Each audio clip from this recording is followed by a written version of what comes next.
Dan ketika kita lihat juga mungkin seberapa banyak sih Pak peserta yang dananya dikelola oleh BPJ Jam Sostek saat ini, dan dari jumlah peserta tersebut apakah ada tren kenaikan jumlah peserta di segmen pekerja non formal?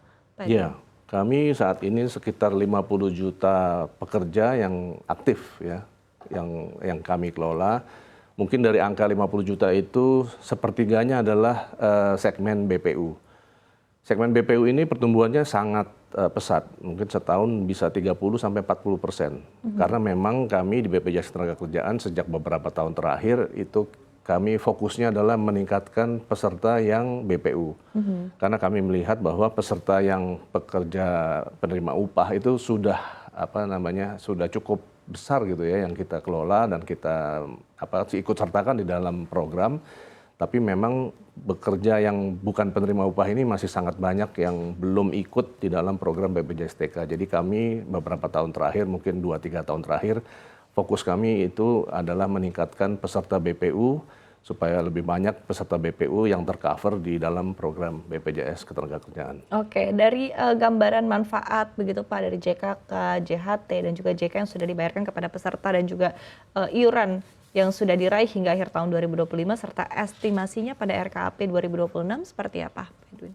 Ya, kalau dari data yang saya miliki ini per Desember 2025 kami sudah menerima iuran sebesar 113,5 triliun. Ya, ini tumbuh sekitar 8% dari tahun sebelumnya dan kami sudah membayarkan manfaat klaim kepada peserta sebesar 68,24 triliun.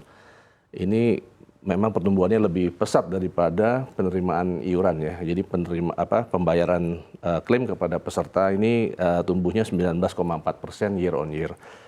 Lalu untuk 2026 proyeksinya adalah kami akan menerima iuran sebesar 118 triliun. Ini di tahun 2026? 26. Jadi proyeksinya adalah 118 triliun untuk iuran. Sedangkan pembayaran klaim ini mungkin akan meningkat menjadi 78,4 triliun. Ya memang pertumbuhan klaim sepertinya akan lebih besar daripada pertumbuhan dari iuran ya. Walaupun memang nilainya sih jauh ya dari 118 dibandingkan 78 misalnya. Ya, baik. Pesan khusus Pak yang ingin disampaikan oleh BP Jam Sostek ya kepada peserta masyarakat nih terkait dengan keamanan dan juga pertumbuhan dana baik JKK, JHT dan juga JK ke depan seperti apa sih Pak? Bahwa investasi yang dilakukan oleh BP Jam Sostek ini tentu selain tadi ya mengharapkan return yang baik ya, tapi juga tetap prudent begitu. Ya, kami di BPJS Ketenagakerjaan ada slogan namanya kerja keras bebas cemas. Jadi kami berharap bahwa peserta BPJS Ketenagakerjaan, para pekerja di Indonesia ini tidak perlu cemas bahwa dananya kami kelola dengan sangat baik dan sangat prudent.